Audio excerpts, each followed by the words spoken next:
you've really taken another step as a player, and I know you played well at the end of last year. Have you seen a steady increase, or that even not even just compared to the start of last year, but the end of last year, that you're in better shape? I think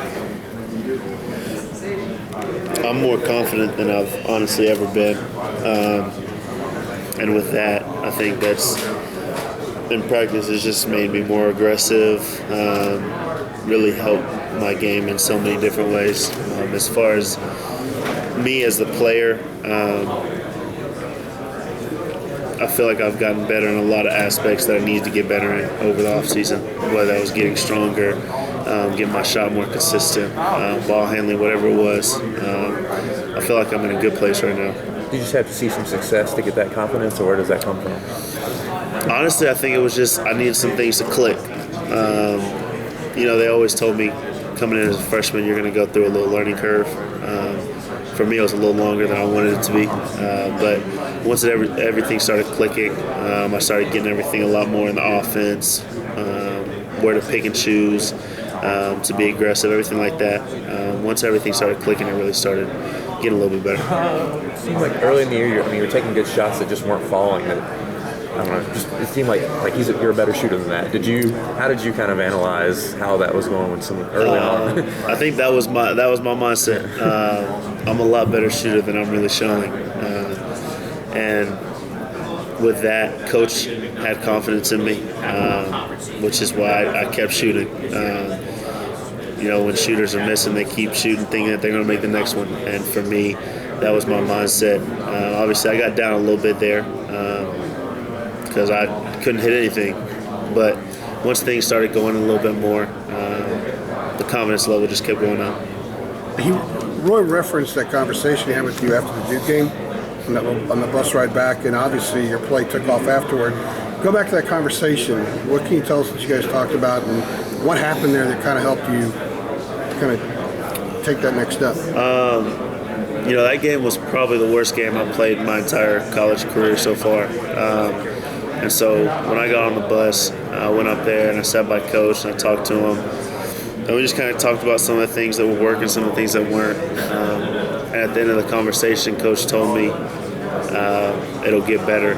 And I told him it will, Coach. And next practice, I went out and I tried to get better and just try to keep on doing the same things I was doing, just with a different mindset. And with that mindset, things started to click a little bit more and started having a little more success. Did that conversation sort of ease? If you didn't play well, I would think that there's a little personal tension you had. Did that sort of ease that, or what? It still killed me that I played that bad, and we just needed a little more plays, a little more good plays to go our way that game to win it. But I always knew Coach had confidence in me, but after that conversation, it really opened my eyes to the fact that Coach probably has the most confidence in me out of anybody. And so why do I not have that much confidence in myself? And with that, I tried to go out there and play as aggressive, play as confident as I could the rest of the season. Was there a moment that weekend in the ACC tournament or even after where he kind of pulled you aside and said, see, that's kind of this is what I told you could do? After the Virginia game, he joked with me a little bit about it. But for the most part, he kind of acted like it was supposed to be done, like it was the norm. And with that, it kind of gave me a little more confidence because he expected me to do well. And with that, it made me just go out there and play as hard as I could. How much did that carry over as far as your off-season workouts? Carried over a lot. Obviously, you use losses and bad times as motivation, but for me, I also use good times as motivation because I want to keep it going. And coming off of last year, I went into the off-season telling myself I'm going to get better at all these things so that I can keep everything going for the team and for myself. And I'm really looking forward to this year. He told us a couple of weeks ago that from what he can tell so far, it looks like you have connected the way you finished to the way you've gotten off to start so far now. Practices have been great.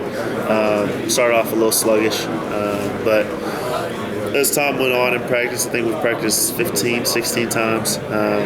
everybody's looking great. I'm feeling good. I'm feeling like I'm in a good spot right now. So we're really looking forward to it. Confidence is talked about the confidence on the court. It took a while to talk about the confidence off the court. Talk about how that's what's being done off the court and how that's Off the court can kind of go as far as in the classroom. Whatever social life you might have. And for me, I'm not a big social guy anyways. But for me, I just feel a little more comfortable in my own skin. Now, that's not doing anything crazy, but honestly, I can't really put my finger on it. It's just a different mindset that I have, whether it's on the court or off the court. All of the rivalry from league pride in winning the title for you, or is it better that they win in your I think bigger than that was the fact that we weren't there. Obviously, you have that rivalry between Duke and North Carolina, but I knew quite a few of the guys that were on that team, and by no means would I wish anything bad upon them. And so, to see them win, obviously, congratulations to them. But for us, the biggest thing was that we could have beat both of those teams that won the championship. And seeing that, knowing that there were just a few little things that we needed to do to be where we really wanted to be. I think that was the hardest thing to see. But that also turned into fuel for everybody on the team coming into this year. Honestly, we haven't really thought about the Wisconsin game much, but knowing that we ended shorter than we really wanted to, I think that really adds some fuel to us. Is that been better since pretty much the off season? It's little tweaks because we're that close, and you just need that extra push, that extra 1-2%. I think the biggest thing is 1-2. We had Coach put up a poster in our locker room that showed all the games that we were up in the second half, and we ended up losing. I think there was like eight games, something like that. And with that, it was just little things in that, like you said, that 1-2 to finish out the game.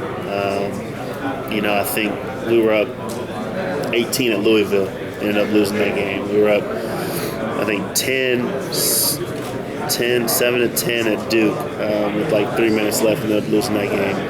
And it all came down to the other team wanting more than us. And, you can call it toughness, you can call it whatever it was, we just didn't get it done. And so this year, going into practice, everybody is locked in and ready to go. Duke's playing Wisconsin for the title. You're actually able to look at both those teams and think, man, we had Wisconsin on the ropes. We were up big in camera. Like, each look at both of those teams like that as you're watching. If you watch. Honestly, I didn't watch much of the game. Okay. I watched some of it. I watched most of the end of it. I didn't watch much of the beginning. But to look out there and know that we had both of those teams, it hurts a little bit, but it also gives you confidence going into this season because if those are two teams playing a national championship and we were supposed to beat both of them, then we could be there. And this year, we're really looking forward to it, and we're going to try and chase some things.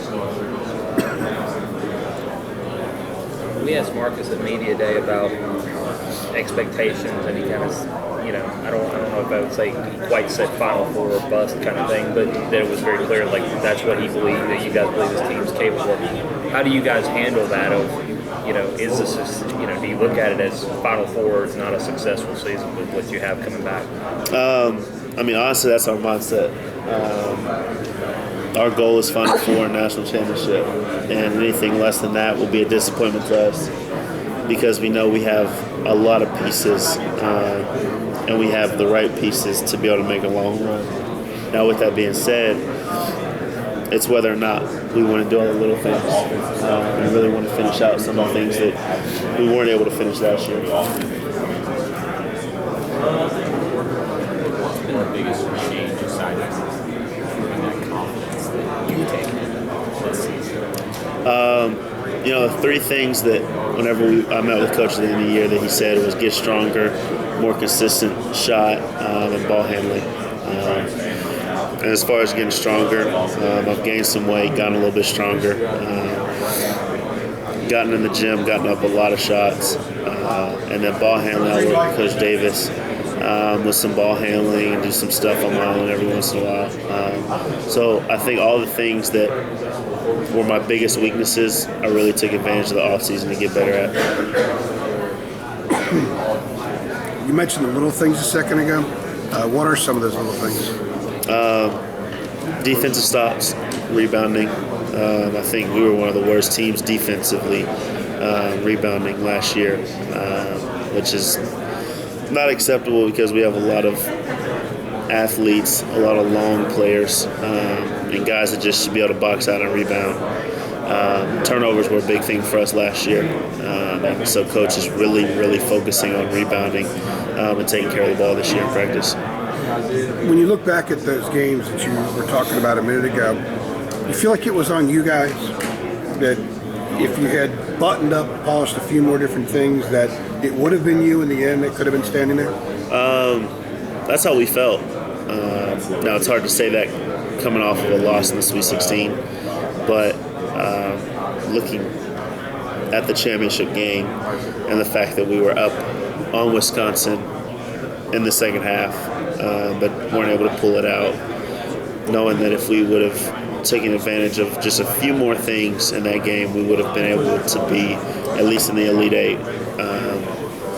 That kind of hurt a little bit. How much of it's mental? Because there was that little sequence where the block charge situation, there was about 5 minutes left in that game.